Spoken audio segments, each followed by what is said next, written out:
congregación, lo que hace 41 años más o menos era un grupo pequeño. Cuando yo empecé a llegar se reunían a veces 10 personas. Los domingos me contaban, porque a mí me costó aprender a ir a las reuniones domingo, unas 15, 20 personas. Entre semana eran 8 o 5 o 9 o 12. Una de las cosas que Dios usó en el grupo para mantenerlo, para que se estableciera, fue el hecho de entender que Dios nos había llamado a una hermandad. Éramos hermanos en el Señor los que habíamos y estábamos naciendo de nuevo, y unido a esa hermandad un pacto al que Dios nos llamó, el que escogimos al tomar nosotros una decisión por el Señor en la congregación con Ronnie Gilmore, que el fundador de la congregación, y Oscar Grotego, el que fue el segundo a bordo siguiente después de Ronnie. Aprendimos que unido a la hermandad nosotros podíamos ser amigos, y eso significó para nosotros el abrir nuestra vida, abrir nuestro corazón, abrir nuestro espacio para que unos y otros participaran en nuestra vida y nos conociéramos. Nos enseñaron a ser genuinos, a ser sinceros, a tratar de dar el corazón en medio de cómo somos como seres humanos, aún como cristianos. Y por eso ahorita que les escuchaba a todos platicar mientras nos saludábamos, me recordé precisamente de esos tiempos en lo que nosotros aprendimos siendo un grupo pequeño. Pues antes de la reunión con Robin, Roberto, Pedro, que Pedro ya está con el Señor, Haroldo y su esposa, Carlos Mora y su familia y otros, salíamos a tomar café antes de la reunión o después de la reunión, los sábados y domingos, como somos típicos aquí de nuestra Chapinlandia, ¿verdad? A comer chuchitos, rellenitos. A otros les gustan más los tacos, a mí me gustan más las enchiladas. Si un día me invita, me gustan más las enchiladas, atol blanco, ¿verdad? Con chile, no con los frijoles piloyes de Chimaltenango, sino frijoles negros aquí de nuestra región. Y eso es bueno, tenemos tantos espacios. No necesita usted llevarnos a McDonald's o llevar a la gente a McDonald's o a Burger King, sino ir allá donde a McDonald's le dicen, allá donde doña Tona, en la Alameda Santa Rosa, y otros lugares donde venden un atol delicioso, bueno, y no lo enferma uno, porque uno hoy tiene que aprender a seleccionar a dónde va a comer, aún en la calle, y para llevar a los amigos y que no se nos vayan a enfermar y que después nos toque pagar la medicina. Pero aprendimos eso, aprendimos a relacionarnos, a ser hermanos, a ser amigos. Y eso es obviamente que en un grupo ahora ya más grande, y mucha gente que ha estado nosotros en medio de la congregación, pues no se puede hacer a menos que decidamos buscar el diálogo, buscar la relación, platicar, compartir, invitar. Y yo quiero animarles a eso, a recordar eso.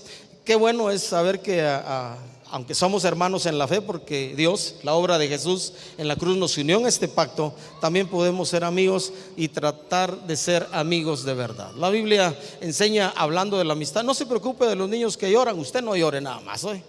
Tranquilos, si los niños juegan y todo, a mí no me preocupa. Si usted llora y juega, sí me preocupa, porque usted sí es grande. Así que no se preocupe de los niños, tranquilo, aquí. Entonces aprendimos de la Biblia. La Biblia enseña que hay amigo, dice, más unido que hermano, hablando de la familia en la sangre. Y es lo que muchas veces experimentamos en el Señor, eso sin desdeñar y menospreciar la relación de familia, donde nacimos en la sangre, porque eso es nuestra familia, lo más cercano a nuestro corazón. Así que yo quiero animarles, invitarles a todos los que son aquí antiguos, no viejos, antiguos de estar en la congregación, pues a seguir caminando, practicando esa relación y buscar esa hermandad, esa franqueza en la que somos sinceros y de corazón, evitamos la hipocresía, evitamos los intereses no correctos y tratamos de dar el corazón y la vida a los demás, porque a eso nos llamó el Señor. Así fuimos formados, así fuimos enseñados. Y aunque nos unimos a Verbo, porque tenemos una historia anterior a Verbo en 1988-89, que para nosotros ha sido una gran bendición, tenemos otros elementos de nuestra formación como cristianos que hemos seguido utilizando, en los que hoy les servimos como líderes, como el pegamento que Dios ha establecido entre nosotros para que nos unamos. En ese contexto hemos crecido, hemos aprendido. Yo ya tengo 41 años más o menos de estar en el Señor. Obviamente no tengo los mismos años la hermana Connie. Por cierto, los que no sabían, nuestra hermana Connie Cojulún, allá está, allá atrás, levante la mano, hermana Connie. Ya me vio. Nuestra hermana Connie Cojulún, los que no lo sabían, los de liderazgo lo saben, ha estado pasando por quebrantos de salud y les pedimos y les rogamos sus oraciones por ella. Por allá está la hija también, hoy se atrevió a venir con nosotros, Elizabeth. Un gusto tenerla entre nosotros y la demás familia. Hay un chico cuidando a doña Connie. No tengo tantos años en el Señor como doña Connie, pero ya son bastantes. Y hemos ido aprendiendo y creciendo en medio de todo esto que Dios nos ha dado. Y yo quisiera hoy en la mañana compartir algunos factores que condicionan nuestra vida en términos generales. Tengo como base para compartir los 3 puntos que voy a compartir de esos factores que condicionan nuestra vida. No son los únicos, pero yo lo saqué de la historia de la vida de José. Recién acabo de terminar de nuevo de leer el libro de Génesis. Me fascinan las historias bíblicas porque, como digo yo, son historias antiguas con lecciones para nuestro hoy.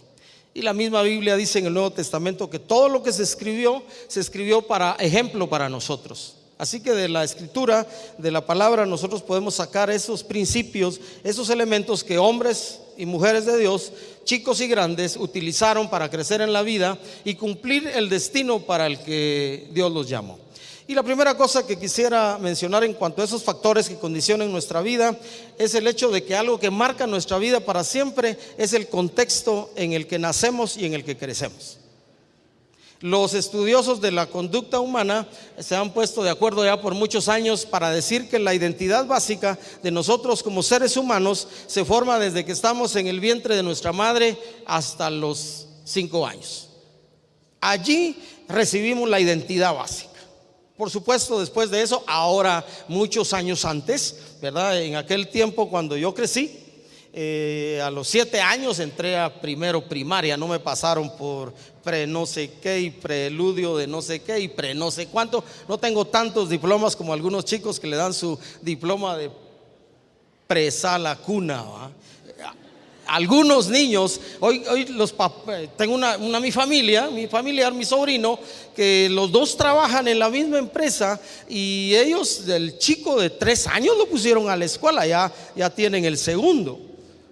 La abuela los cuida, eso es bueno porque está la familia cuidándolo. Mi hermana, que es abuela de estos chicos, pues va una vez a la semana a Guatemala a cuidarlos. Y los estudiosos de la formación del ser humano dicen que todavía, a pesar de esa necesidad de las familias, todavía es mejor que los chicos al nacer pasen por lo menos 4 o 5 años en casa, porque ahí se forma la identidad básica de los seres humanos. De hecho, quiero decirle a los padres que están aquí que algunos han escrito que ya cuando nosotros salimos de casa, dice ya a los 18 años, algunos antes, otros después nos vamos, otros como yo nos quedamos en casa hasta los 63 años, pero dicen que al salir de casa, al formar una familia, los hijos llevamos de ustedes los padres la formación sana o enferma que nos hayan transmitido.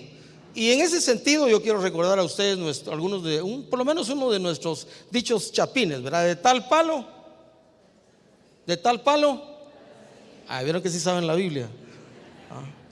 De tal palo, tal astilla. Los hijos paramos siendo el reflejo de nuestros padres. El entorno donde usted y yo crecimos, los que ya somos grandes, y ustedes jóvenes chicos que están acá, se quedaron en esta reunión, están creciendo y hemos crecido, determina mucho de la forma en que usted y yo actuamos y vivimos hoy. La familia, en esencia, en el plan de Dios, es el lugar donde Dios nos puso por mucho tiempo. Cuando yo fui a estudiar el par de años, estuve en los Estados Unidos en el Instituto Bíblico, me llamó la atención. Yo tenía creo 25, 26 años, ya ni me acuerdo, para que sepa que ya estoy grande, más o menos. A mí me llamó la atención al llegar allá entre el 84, vamos a ver, 84 al 86, yo estuve allá. Los chicos allá, en ese tiempo, entre los 16 y 18 años que sacaban su high school, dicen ellos, su bachillerato sería acá, muchos se movían a vivir fuera de sus casas, del entorno paterno. Los papás, si podían, les compraban un carrito, ellos se compraban un trabajo y se movían a vivir aparte. Y ese era el entorno de la cultura en que muchos chicos han estado por muchos años creciendo en los Estados Unidos y muchos países de Europa. Esa es la realidad. Algunos de ellos aprenden responsabilidad, diría yo, mucho antes que algunos de nosotros aquí en Guatemala. Para mí, a los 26 años, Imagínense, eso me parecía una locura. Y unas cuantas veces allá con los otros estudiantes del Instituto Bíblico llorábamos recordando a nuestros padres, a nuestra familia, con un par de hermanas mexicanas, alguien más que llegó de Oregon, un puertorriqueño que estaba en la casa del Instituto Bíblico. Llorábamos, y los de Estados Unidos que nos miraban llorar por nuestra familia. ¿Estos qué onda? Decían, llorando a los 26 años por sus papás, porque nosotros nos apegamos más a los padres. Ustedes, papás, nos forman para toda la vida.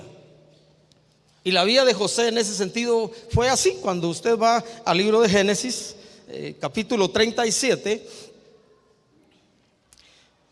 voy a leer solo unas partes en el versículo que tengo aquí. Vamos a ver, el versículo 3. Dice: y amaba Israel a José más que a todos sus hijos.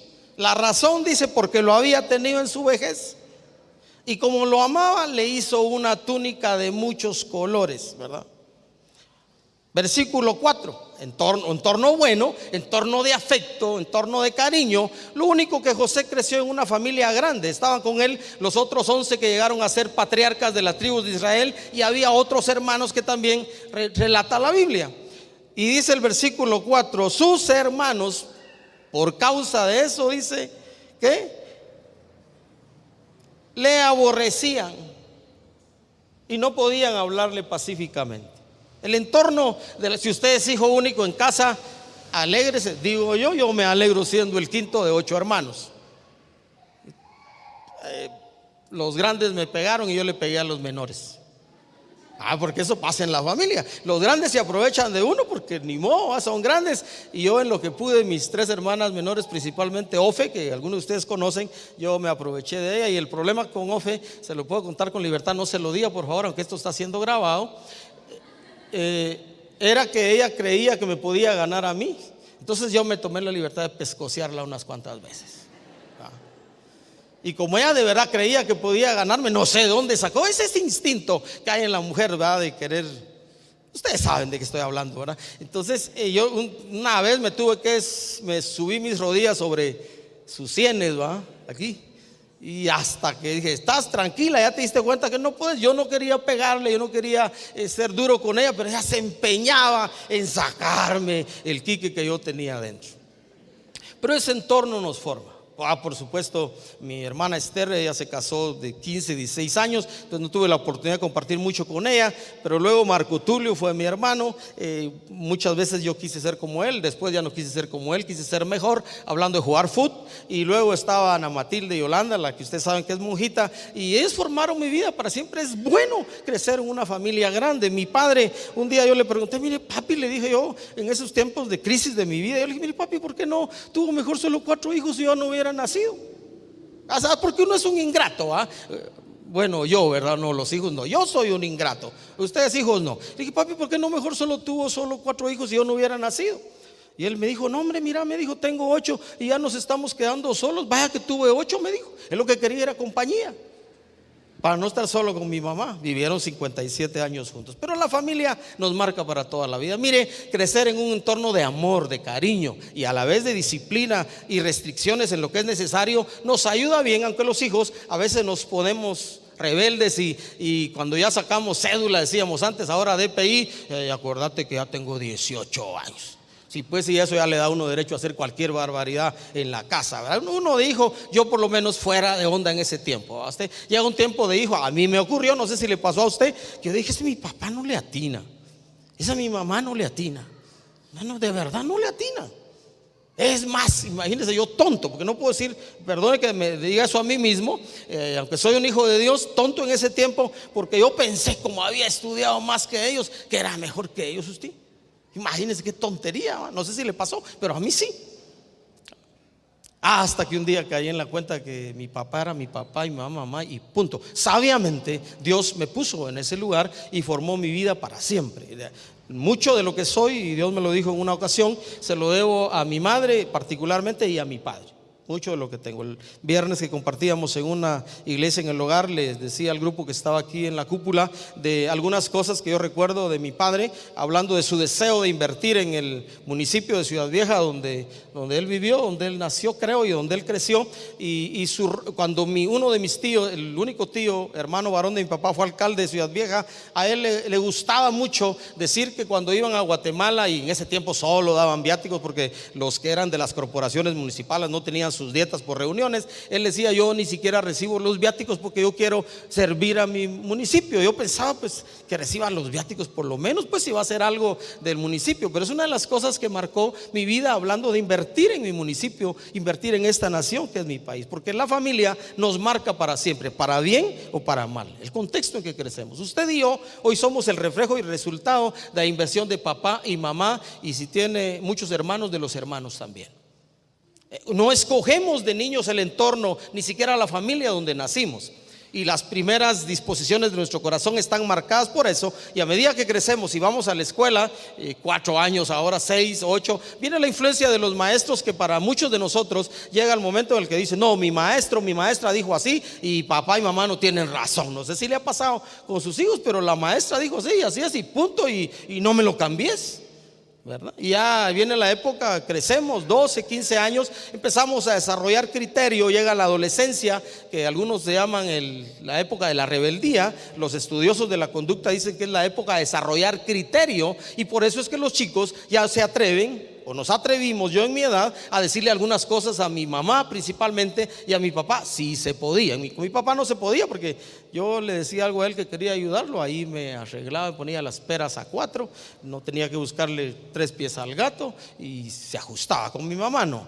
Pero esa es la época que formamos criterio, y más adelante, y de la formación que ustedes los padres le den a sus hijos o nos den a nosotros aprendimos a expresar nuestras opiniones o no, ¿verdad? A veces algunos padres, ustedes no por supuesto, en otro lugar, martajan tanto a los hijos: cállate, no seas chute, vos no tenés que decirnos nada, vos sos patojo, además vos sos mi hijo, yo soy tu tata, y todo eso. Y ya más grande, cuando nos preguntan: mira, ¿y qué pensás?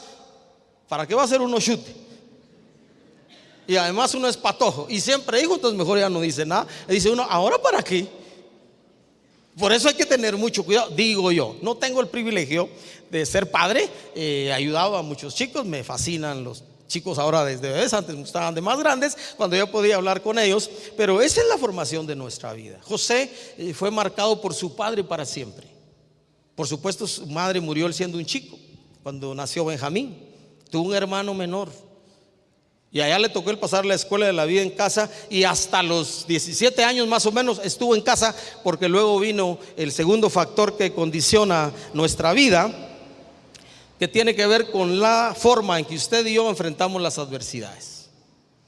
A los 17 años José empezó a pasar algunas crisis, ya sus hermanos pues lo aborrecían, no le hablaban pacíficamente. Otra de las cosas que yo miro de José en la Biblia, cuando ya sus hermanos estaban allá pastoreando el rebaño de los papás, le dice su padre: mira, hazme un favor, digo yo que así le dijo, anda, ve cómo están tus hermanos y te aseguras y regresas y me contás cómo están. Y yo creo que mandó a José, los demás grandes estaban cuidando el rebaño, porque él sabía que José le iba a decir la verdad.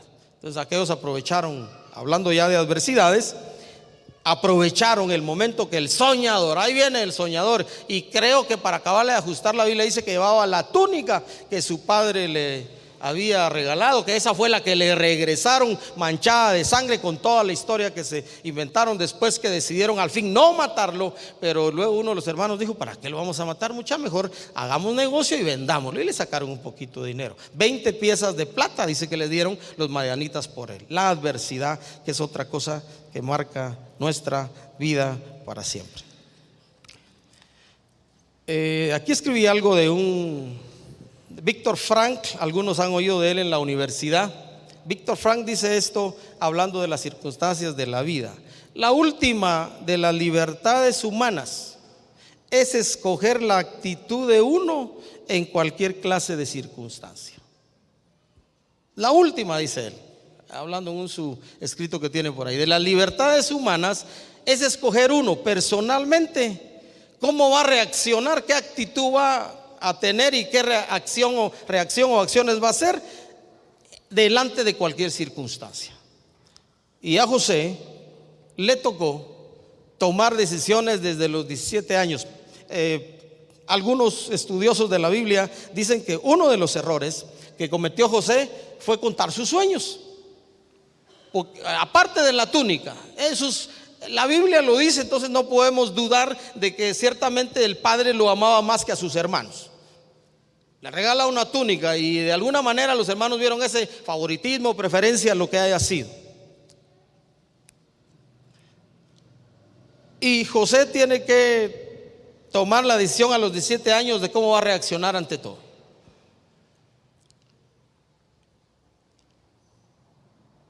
Lo venden y empieza un proceso después de los 17 años de ir a casa de Potifar y luego ir a la cárcel para pasar aprendiendo a través de las crisis de la vida cómo se puede desarrollar el carácter en medio de los tiempos difíciles. Uno escoge. No somos responsables de los estímulos externos.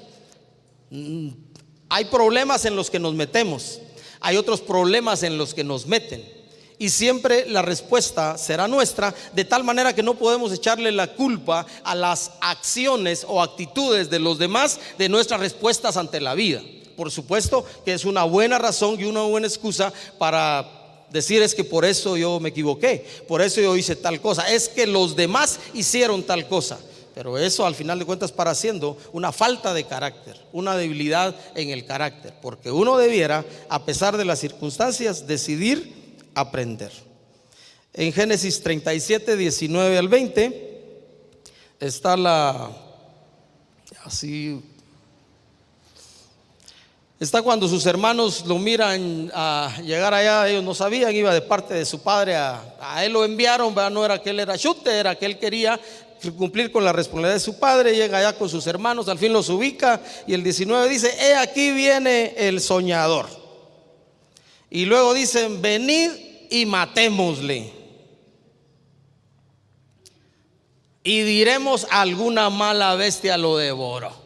Y vamos a ver todo el contexto de la Biblia, qué pasa con sus sueños. Ya tenían la experiencia de que su papá lo amaba más. Luego los sueños, aquel sueño de los manojos que se inclinaban ante el manojo de José, las estrellas, la luna y el sol que se inclinaban ante él. Y aún sus padres pensaban: ¿qué es esto de que ni modo que nosotros vamos a postrarnos ante ti?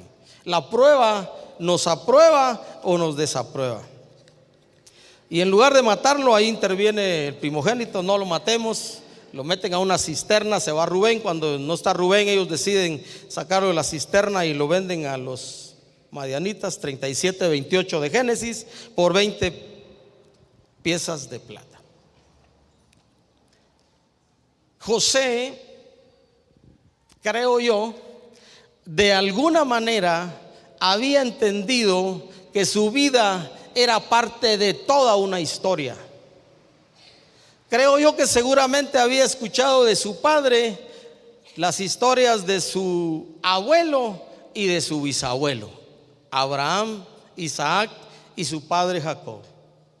Y él sabía, y aunque los demás hermanos también lo sabían, que era parte de una historia mucho mayor que solo ser parte de una familia en el que sus otros hermanos y unos hijos y un hijo de él vinieron a ser parte o cabezas de tribus de las tribus de Israel. Él lo supo, y eso de alguna manera le preparó para enfrentar la adversidad. En el Salmo 105, por favor, si podemos buscarlo, si quieren buscarlo, del 18 al 19, se describe lo que le hicieron a José cuando estuvo en la cárcel. Ahorita lo van a poner. Dice de José: afligieron sus pies con grillos, en cárcel fue puesta su persona. Y luego dice el salmista: hasta la hora que se cumplió su palabra, el dicho de Jehová lo probó. José va a la cárcel por ser santo, por no caer en tentación, por no pecar. Y aunque allá la Biblia dice que halló gracia delante de Dios, lo pusieron en la cárcel al principio así. El dicho de Dios lo probó. Nosotros estamos escribiendo una historia y pues ojalá todos nosotros pudiéramos saber lo que los demás están viendo de nosotros o escribiendo de nosotros. Pero esto es lo que nos cuenta la historia bíblica de José. 17 años, entender qué estaba pasando, pero de alguna manera él supo que era parte del plan soberano de Dios para guardar a una nación. La forma en que usted y yo reaccionamos ante los problemas. Yo quisiera, ya tengo 40 y pico años en el Señor, quisiera poder decirle, le cuento que en 41 años no he tenido ningún problema. Le quiero contar que en 42 años nunca he sufrido. Le cuento que aquí en la congregación 41 años no hemos tenido ninguna crisis.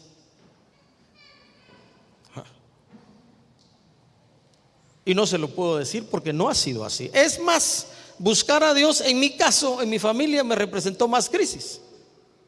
Con mis amigos me representó cierto nivel de rechazo hasta que entendieron la obra que Dios estaba haciendo en mi vida.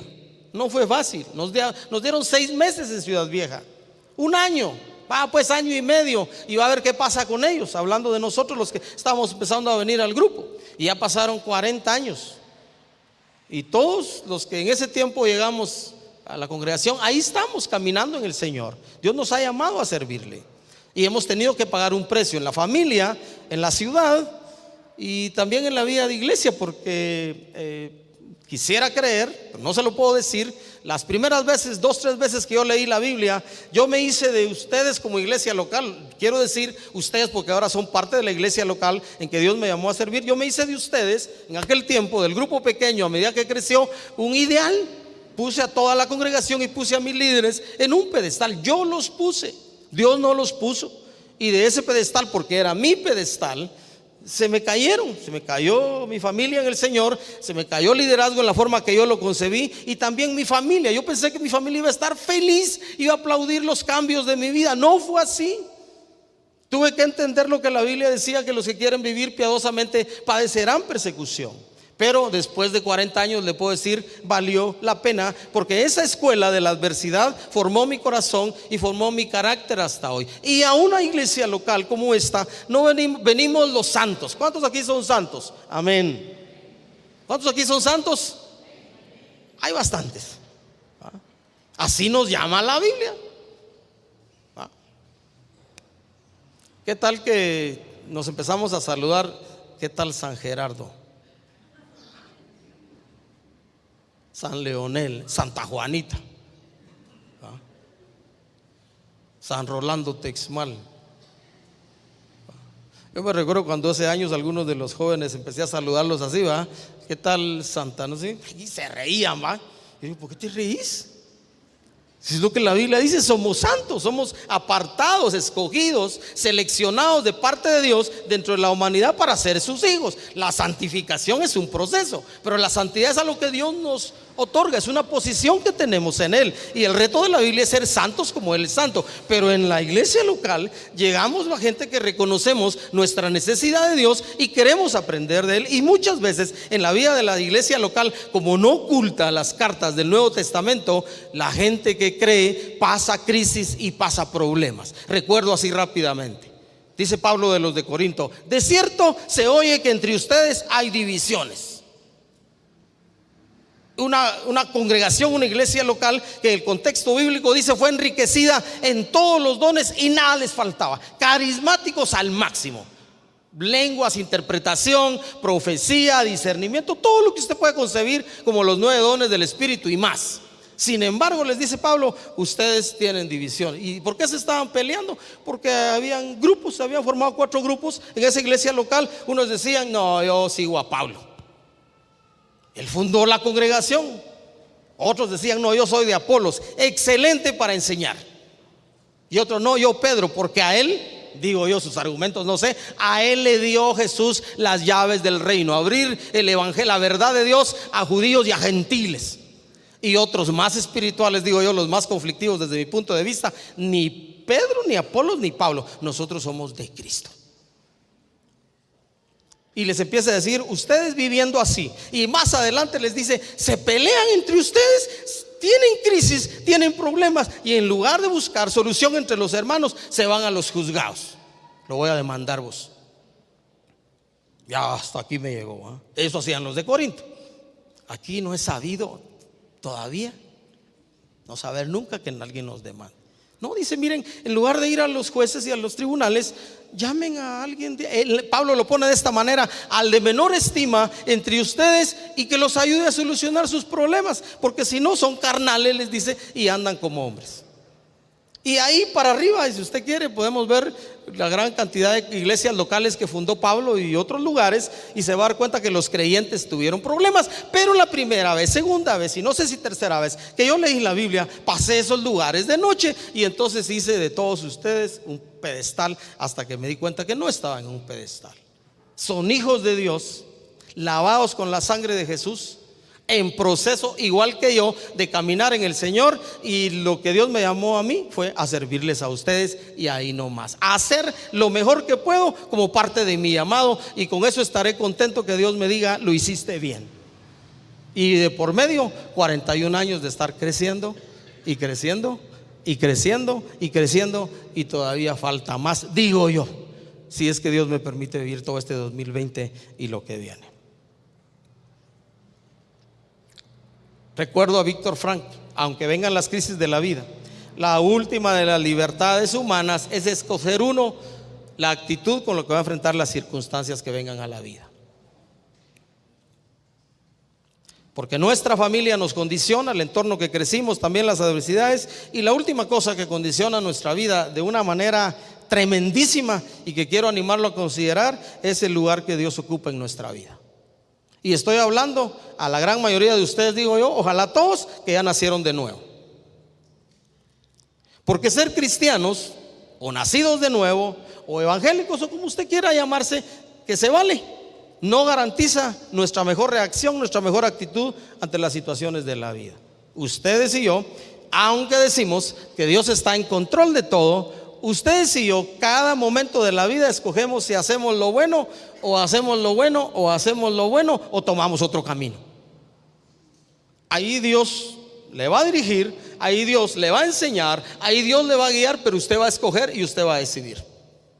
A José le tocó escoger cómo enfrentar las crisis familiares, las crisis en casa de Putifar, las crisis en la cárcel, y luego le tocó también, ya hasta después que pasaron ya los años de abundancia, y haber interpretado el sueño de Faraón, llegar a ser el segundo en mando. Solo Faraón era mayor en autoridad, y entonces cumplir el destino que Dios había trazado particularmente para su vida, aprovechando su formación familiar, la formación de su corazón, la forma en que enfrentó las adversidades, y poder entender que había sido llevado por Dios en su soberanía para guardar a mucho pueblo, el lugar que Dios ocupa en nuestra vida. Mire, cientos de coros he aprendido que hablan de darle a Dios lo mejor del corazón.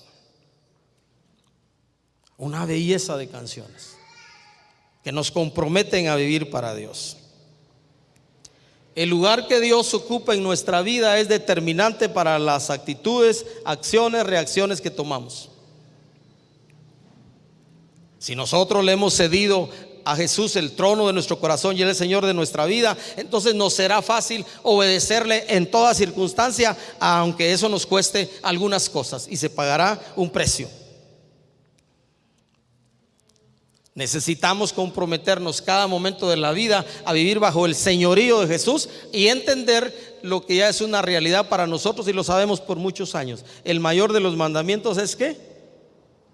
¿Cuál es el mayor de los mandamientos? Amar a Dios con todo el corazón, con toda la mente, con toda el alma, con todas las fuerzas. Una vez uno decide, o un creyente decide amar a Dios así, las demás cosas caen por su peso. El segundo mandamiento, por supuesto, ama a tu prójimo como a ti mismo. Una buena medida de amor hacia uno mismo. Quiero recordar lo que ya dije. Creo que José escuchó de su padre las historias de su abuelo y de su bisabuelo, y las promesas que ellos habían recibido de ser una nación grande. Y creo que José supo que él era parte de esa historia, y por eso se atrevió a creerle al Dios de Abraham, Isaac y de su padre para mantenerse entero en medio de las circunstancias difíciles de la vida, porque él entendía que el plan de Dios era sobre todo, aún sobre sus propios planes, para cumplir el destino que Dios había trazado para él, y eso lo preservó. Él era parte de la historia de Dios, así como cada uno de nosotros. ¿Qué lugar ocupaba Dios en el corazón de José? Vayamos a Génesis 50 y vamos a leer los versículos 19 y 20, por favor. Allá al final de esa historia, por lo menos como lo presenta Génesis, porque ahí ya se quedan ellos en Egipto, muere Jacob en Egipto, ya había sido alimentado y sostenido por José, ya había pasado aquel momento en el que se dio a conocer, se reveló a sus hermanos y les pregunta: ¿vive aún mi padre? Aquellos ya se habían postrado ante él sin saber que era José, ya se había cumplido el sueño, faltaba lo demás. ¿Vive aún mi padre? Y le dijeron que sí, mi hermano Benjamín, porque no había visto por años a su hermano menor. Entonces Génesis, por favor, 50, 19, 20. Este es lo como vemos, podemos ver el corazón de José en cuanto a su entendimiento, ¿verdad? Sus hermanos, ya muerto Jacob, dijeron: hoy es el día que caímos en mano de nuestro hermano, y hoy, teniendo él toda esta autoridad, hoy sí le vamos a pagar las consecuencias de nuestras acciones. Y José le respondió: no temáis, ¿acaso estoy yo en lugar de Dios? Es decir, yo no voy a tomar la justicia en mis manos. Corazón de perdón, corazón que ha madurado, corazón que ha aprendido a tratar las situaciones difíciles de la vida y cuidarlo de amarguras, de esas cosas que crecen en el corazón que nos afectan tanto. Mire, la familia, volviendo al primer punto, es el lugar donde más debiéramos experimentar el cariño y el afecto de esa gente, de nuestros padres y la familia que Dios puso para cuidarnos. Pero también la familia es ese lugar cuando nos hacen daño, más nos duele en el corazón. Sufrimos cuando nuestros padres o nuestros hijos o nuestros hermanos o nuestros abuelos o nuestros tíos hacen algo contra nosotros, porque es de los que menos esperamos que nos hagan daño. Y José aprendió: yo no fui puesto como Dios o en lugar de Dios para juzgarles. Seguimos, por favor. Y entonces, ya me lo quitaste, y les dice esto: ustedes, les dice, pensaron mal contra mí, porque eso fue lo que ellos fraguaron. Pero José había aprendido desde chico, y en ese proceso de madurez, 30 años de estar en Egipto y todo lo demás, mas Dios, el lugar que ocupaba en su corazón como soberano sobre todo, mas Dios, el Dios que gobierna nuestra vida, el Dios soberano de soberanos, Él encaminó todo para bien, para lo que, mire, para que nuestros ojos puedan ver lo que estamos experimentando, para mantener en vida a mucho pueblo, porque si no, allá donde ellos vivían, Jacob y las otras 60 y pico, 70 personas que bajaron a Egipto hubieran muerto de hambre en los 7 años de hambruna, porque ya no tenían que comer. Y le cuento que Jacob era rico, pero se quedó sin qué comer, aunque era rico. Ese era el lugar que Dios ocupaba en el corazón de José. El Salmo 105, 17 habla de todo ese plan de Dios. Dice: envió un varón delante de ellos, a José, que fue vendido por siervo. Eso hizo Dios. Y Dios prepara camino para nuestra vida. 40 años después de que Dios llegó a mi vida, yo puedo contarles un montón de historias donde quiera que Dios me ha permitido estar por su gracia, Dios ha preparado el camino. Soberanamente me puso en la familia donde estuve. Soberanamente hizo, yo quería ser, usted me ha oído eso, mecánico de carro. Soberanamente hizo que estudiara en un instituto con una beca que el gobierno de Guatemala me pagó para estudiar 6 años. Soberanamente hizo que pudiera ser un poco inteligente para graduarme esos 6 años. Soberanamente nunca trabajé de maestro, aunque me gradué de magisterio, y fui a servir a una empresa agrícola donde cumplí otro de los sueños de mi corazón, de trabajar en la tierra, porque ahí aprendí a cultivar rosas. Soberanamente me dio gracia cuando despidieron a un montón, yo quedarme en la empresa, y así les puedo llevar durante toda mi vida. Y soberanamente, principalmente, un día se reveló a mi corazón y me dijo: Quique, estás perdido y sin mí no eres nada. Y yo me di cuenta que me iba a morir y me iba a ir al infierno. Y esa misma noche que me hablaron de Jesús como Señor y Salvador, abril de 1979, le dije: Señor, te necesito, ya no quiero vivir como estoy viviendo. Yo pensé que andaba buscando a Dios, Él me andaba buscando a mí como a ti, y nos encontró, y soberanamente ha guardado los hilos de nuestra historia hasta hoy. Todavía hay muchas cosas que trabajar en mi corazón, y Dios lo sabe. Por eso todavía estoy vivo, porque cuando llegue el momento me va a decir: ya pues, patojo, venite para acá, ya fue suficiente, ¿verdad? Ustedes me han oído que quiero vivir 120 años. Estoy pensando agregarle a ese número, ¿verdad? Porque ya 120 dentro de poco me llego. Mire, ya estamos, vamos a entrar a febrero 2020. Y si me lleva mañana, no llore, por favor. Alégrese conmigo. Porque dice la Biblia que vivir es ¿qué? Cristo, y morir ganancia. Gracias a Dios por nuestra familia, amados hermanos. Buenos o malos, nuestros padres marcaron nuestra vida para siempre. Buenos o malos, nuestra familia y hermanos marcan nuestra vida para siempre. Perdonemos, crezcamos, aprovechemos las adversidades que ya pasamos y desarrollemos carácter, maduremos, que sean lecciones para la vida y que nos ayuden a ser mejores. Deje a Dios ocupar el primer lugar en su corazón, y deje que Él sane su corazón y viva a plenitud, porque para eso nos dio Dios la vida, para que nuestro corazón esté limpio y podamos disfrutar al máximo de la vida mientras le servimos a Dios y cumplimos el destino que Él trazó para nuestra vida. Muchos de nosotros, si hacemos memoria de lo que hemos pasado en la familia o en la congregación, en otros lugares, lloramos. Y muchos de nosotros, quizás si no hubiera sido por la mano de Dios, no estuviéramos acá. Pero hoy podemos decir: Dios ha sido bueno. Amén. Así que ¿por qué no terminamos cantando Dios ha sido bueno? Dijo alguien por aquí una vez.